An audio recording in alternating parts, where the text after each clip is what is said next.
Hey guys, it is Wednesday here in West Virginia, and I'm kind of just throwing out a video here on my diecast diorama of my muscle car graveyard cemetery, whatever you want to call it. Kind of an area where old cars come to die or get picked up and brought back to life by some car enthusiast, something like that. But there used to be a lot of places like this, especially in the 80s, 70s, and 80s, when these cars were still readily available, even in the 90s, maybe even early 2000s. But they started to diminish, and now they're far and few between. Usually you'll find maybe a barn with two or three cars in it, or one, something like that. You usually don't come across too many yards full of salvageable muscle cars and classics. You'll come across like yards full of parts cars or the undesirables, such like four doors or something like that. Some four doors are cool, but most are just used as parts cars. So that's what you come across nowadays, not something like this. This kind of reminds me of something that I would have seen maybe, I don't know, out in the middle of nowhere in the Nevada desert, Arizona, New Mexico, something like that is what I imagine, where I would have imagined seeing this place. So I always do a lot of videos here at this diorama because it's eye level for me, and it's on top of a dresser, actually, in our playroom, I guess I would call it, for my son and myself. And anyways, it's actually a very good place to have a diorama, make videos and everything. And it's been a while since I showcased this. So honestly, I think I got it to the point where I want it, because I was going through this phase of buying a bunch of weathered, barn find type of cars, cars in distress, whatever you want to call it, auto projects from M2, barn finds, and the auto projects from, or not auto projects, projects in progress from Johnny Lightning, and other stuff. The For Sale series from Jada, a bunch of different ones, and just random cars that Greenlight would release or Autoworld or someone would release. I'd pick them up and throw them in this diorama, and I finally got to the point where, well, finally I ran out of room, and I got to the point where I needed to decide like what cars I wanted and what cars I'm not keeping, because I'm not the type of person that keeps a bunch of cars in packages, and I'm definitely not the person that puts them in a box and puts them in a closet and just puts them away forever. When I collect something, I want to see it. That's just me, because I'm really not collecting it to resell 10 years from now or 20 years from now. I'm just collecting it to enjoy it for the time being. If I decide to sell it, sure, I will, or change my path of collecting, and then go in a new direction and sell them and buy something different. But usually it's always diecast. I do things like that, but I'm not keeping them to make money on things like that. So, anyways, that's why I don't house a bunch of them in a closet and stuff like that. I used to, and there's nothing wrong with doing that. I'm not criticizing the people that do that. I have no problem with hoarders or things, scalpers, things like that. That's fine with me, because I used to do it. But nowadays, I just collect to have fun. I usually open everything nowadays. I don't keep anything in the package. I used to be a card collector, but nowadays I don't care. As long as the car is mint and it's loose, I have no problem. Now, these cars, it's hard to decide if they're mint or not, obviously, because of the way their state of condition is in. But there is some of them, you know what details should be there and should not be there. Well, anyways, the majority of this diorama is obviously going to be Mopar, but there are a lot of Chevys and a couple of Fords. Not many Fords, but a handful of Chevys and quite a few Mopars. So anyways, taking a look at the main scene here at the little building. The building has been with me for many years. A friend of mine in the Philippines built it for me when I was living there. I think he built it for me in like 2015, 2016, something like that. Anyways, it is a old garage type building with a sliding front door, and it used to have a water reservoir here, but it one time got knocked off, something like that. And anyways, it's been with me for a while. It's had some things taken down and put back up or whatever. The windows have come out and been redone and stuff like that, but it still maintains its really nice distressed look, how it should be. So even though when something does break on it, and I can doctor it up, even though if it doesn't look perfect, it's okay, because it's supposed to look that way. So the roof does lift off on this, and I have a perfect banner in there. It says the Graveyard Cars, the GYC from the show, and it has a old like dealership Mopar sign in there. Actually, that's one of the extra ones my other friend made me when he built my Mr. Norm's dealership. So the two cars down inside there are M2 Auto projects, and both of those came from an auto hauler set. They're both 1969 Roadrunners, both in the same state. Has a bare metal door on one side, a black hood, and a black quarter panel. And the paint is kind of dull looking, semi-gloss. And that one was yellow. This one is orange in the exact same state, except this one has Bondo on the bottom of the door.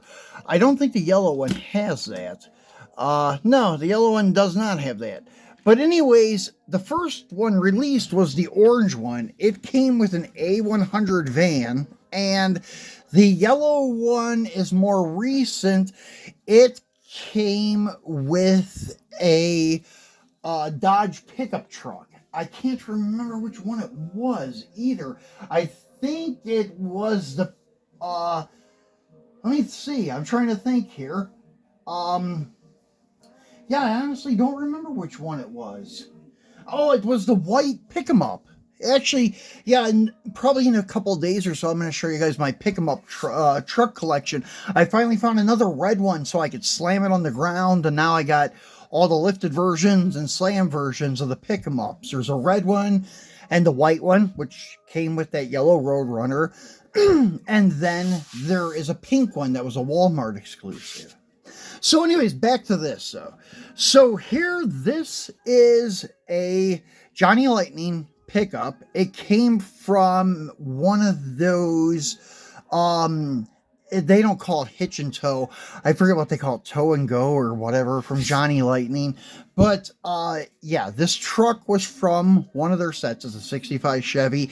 The trailer is a Greenlight, and it came from my Terminator set with the Ram Charger and Monaco. This Nova here, however, is one of my favorites in the distressed collection. I know it's not a Mopar, but it just looks awesome in this state of condition. It is a 69 SS.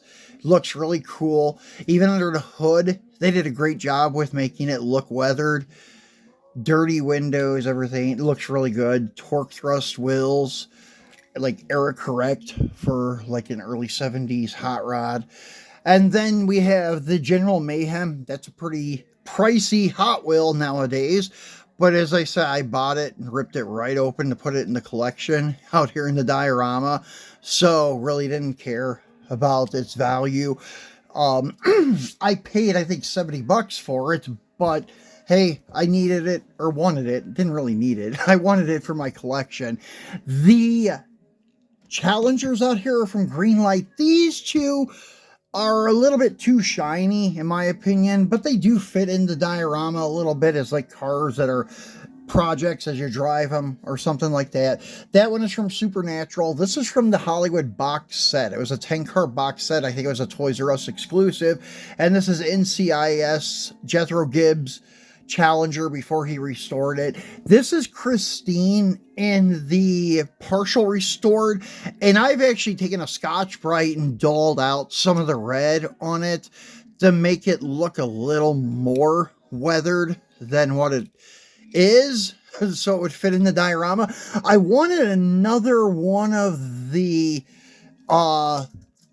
pre-restoration ones, but those are super expensive nowadays, so I just put that one out there. I do have the pre-resto one, but I keep it in a display case with my other Autoworld Christine cars. Now, this here is the perfect tow truck, I think, for the diorama, because it is a little bit weathered, Orville service, day and night, and it just has like the rust showing through the white paint where it's faded from the sun and such from the years of use. It just looks very well used, and it suits this setup very well. And I got an old tractor over here that kind of help set the mood of it being in the countryside, sitting over there in the weeds. And there's a 76 Volare over here. That's one of those projects in progress from Johnny Lightning. Now, the front row is all Mopars. And I think there's a couple more distressed Daytonas out there, but this one here is the Greenlight Joe Dirt one. And then this is the first auto project from M2, which is cool, but it's very distressed. It's hard to even tell. I think it was supposed to be originally like a dark green. And then there's the second one, which I like a little bit better. It's pretty much like the not Johnny Lightning, but the Greenlight Joe Dirt yellow, and it's just kind of been faded through, and the rust is starting to show through.